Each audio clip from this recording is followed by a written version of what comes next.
Welcome, how are you everyone? Welcome to the second rhythm of the guitar we just covered yesterday.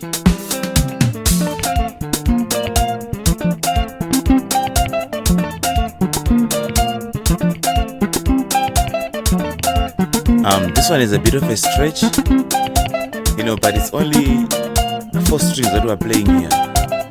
1, 2, 5 and 6.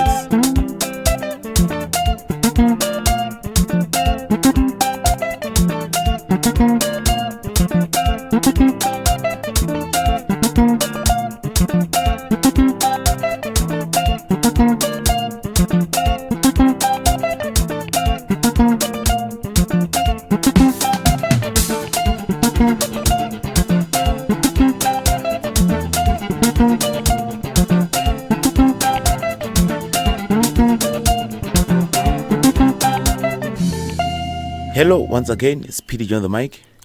So manje aka rhythm kano sound zvako easy but paku stretch up paenda kuti patibatsire mbozi patauredza type ema octave high.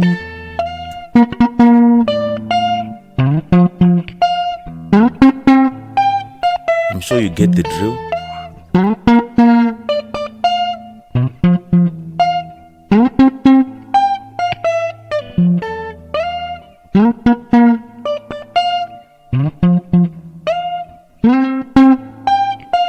Hence the less is more always.